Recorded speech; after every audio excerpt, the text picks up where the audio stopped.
Bonjour, on se retrouve pour une nouvelle vidéo. Aujourd'hui, on va parler d'un religieux. On va évoquer un religieux et ça va nous permettre de parler d'un ordre religieux et d'un couvent d'Hennebont important qui a disparu. Alors, ce religieux, eh bien, c'est Frère Constance.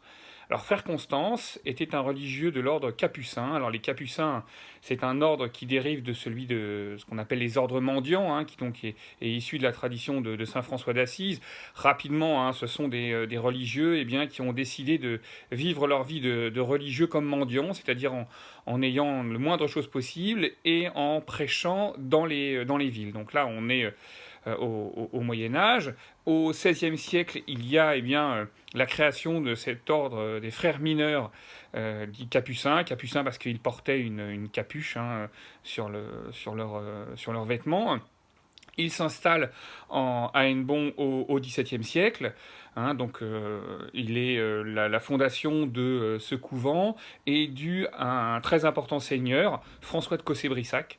François de Cossé-Brissac est duc de Brissac, c'est le deuxième du nom. La famille vient juste d'acquérir ce titre au début du XVIIe siècle. Il est lieutenant général pour le roi en Bretagne.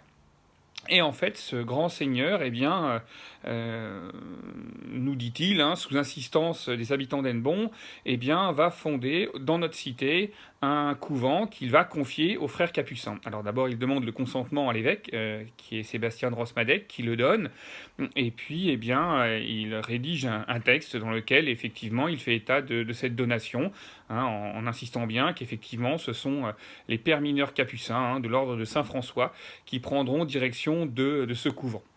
Ce couvent est fondé pour plusieurs raisons, nous dit-il. Le premier, c'est pour prier pour la santé du roi, pour le bien de l'État, pour la conservation de la maison royale. Ça, ce sont, on va dire, les premiers éléments qui sont mis dans le document. Et puis ensuite, évidemment, la prière est à destination de la famille, pour la postérité de la famille de Brissac, que ce soit les seigneurs vivants, ceux qui sont décédés, lui-même, François, et également sa femme, bien sûr, ses enfants et ses successeurs. La fondation d'un couvent était une façon de préparer son accession au paradis, si on peut dire. On imagine, c'est une tradition qui remonte à assez longtemps. Pour simplifier les choses, un des problèmes lorsqu'on est, notamment au Moyen-Âge, lorsqu'on est un seigneur, est un noble d'épée, un militaire, c'est que son métier est de faire la guerre, donc de tuer des gens, ce qui ne fonctionne pas tellement bien avec la doctrine chrétienne, et sur les commandements.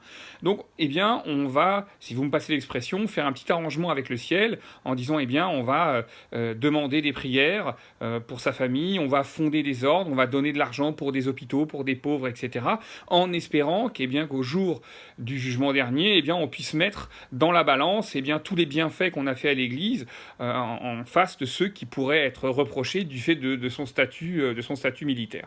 Donc là, cette fondation noble est une création assez régulière de nombreuses familles. François de Cossé-Brissac s'engage à donner 8 jours après l'acceptation de cette fondation, puisqu'il faut que l'ordre général, l'ordre religieux des Capucins, donne son accord pour cette fondation, il s'engage à donner les fonds et un emplacement pour que soit construite une église, un cloître, un dortoir, les cours, les jardins, la clôture, enfin tout ce qui peut permettre à un couvent de vivre. Alors il va donner à peu près 320 écus.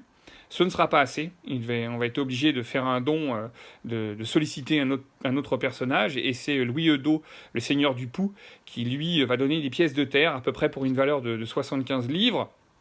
On aura également des dons de particuliers, Madame Kermadio, les enfants Kerman, et puis Madame de Longard aussi, qui vont donner des terrains.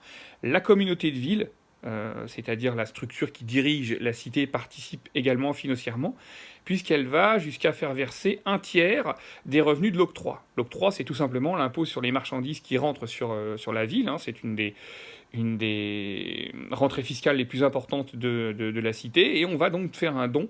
On va donc prendre un tiers de cette somme pour le couvent. Alors là aussi, hein, c'est un calcul qui est aussi un calcul religieux. Hein. Il s'agit eh bien, de favoriser la venue de religieux, hein, et de s'attirer les bonnes grâces. Il y avait un auteur du 19e siècle qui s'appelait Joris Carl Huysmans qui avait l'habitude de dire que les saints étaient les paratonnerres, hein, pour les gens. C'est eux qui recevaient la foudre de Dieu. On peut aussi imaginer, hein, dans l'esprit du temps des gens, que c'est la même chose pour les religieux. Hein, les religieux ont à charge de prier pour leurs fondateurs et pour les gens qui les ont aidés, pour perpétuer et pour espérer qu'au moment du jugement, celui-ci leur sera plus favorable. Dans ce cadre-là, François de Brissac est très précis sur certains points, notamment sur le fait qu'il se réserve le cœur de l'église pour y être enterré, devant le grand autel. Donc ça, c'est un privilège assez important. Le couvent ayant été détruit depuis lors, on ne sait pas exactement où pouvait se trouver située l'église. J'ai cherché, il faut que je continue, mais j'ai pas non plus trouvé le lieu de décès et la preuve de l'inhumation de Monsieur de Brissac dans le cœur de l'hôtel, mais c'est une possibilité qu'il avait demandé dès le début. Et alors évidemment, il exige d'avoir ce lieu de sépulture en tant que fondateur, créateur du couvent. Il va aussi demander que soient posées ces armoiries. Là, il est très précis. Il demande qu'il y ait 2 écussons en pierre de chaque côté de l'autel, qu'il y ait des écussons en pierre au-dessus des fenêtres et au pignon de l'église. Et également dans les 3 principales vitres de l'église, donc sur des vitraux. Pourquoi cette omniprésence des armoiries? Là, encore une fois, eh bien, c'est pour montrer l'importance du Seigneur fondateur, et c'est pour que, d'une certaine façon, et il le dit lui-même dans son texte, c'est que quiconque entre pour prier reconnaît immédiatement les armoiries de la famille et prie pour celle-ci, qui lui a permis d'avoir ce couvent, qui lui a permis d'avoir ces religieux à demeure. Donc c'est encore une fois une grande litanie de prières qui sont faites à la faveur de cette famille de Brissac. Le début de la construction du couvent est en avril 1636. Alors, il se situait à peu près aujourd'hui sur le mont des Lys. Hein, alors, pas à Kiriway, mais un peu avant, juste sur la colline qui est au-dessus de l'avenue de la Libération. C'est ça, oui, si je dis pas de bêtises. Hein, où aujourd'hui, vous avez un lotissement des années 50. Hein, c'est là que se trouvait le couvent. La première messe a lieu dans une pièce on nous dit, qui sert de réfectoire. Hein, elle a lieu le 17 septembre, hein, toujours cette année 1636, c'est la fête des stigmates de Saint François. Alors Saint François, hein, c'est un saint qui aurait reçu les stigmates, c'est-à-dire que seraient apparus sur son corps les blessures du Christ, hein, qui sont à l'intérieur des paumes, sur le côté et sur les pieds.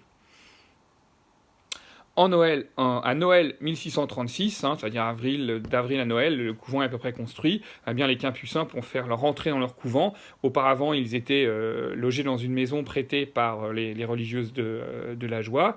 La bénédiction d'église a, quant à elle, lieu en 1640, hein, 4 ans après, à la veille de la fête de Saint-François. Hein, donc, encore une fois, l'occasion de cérémonies extrêmement importantes.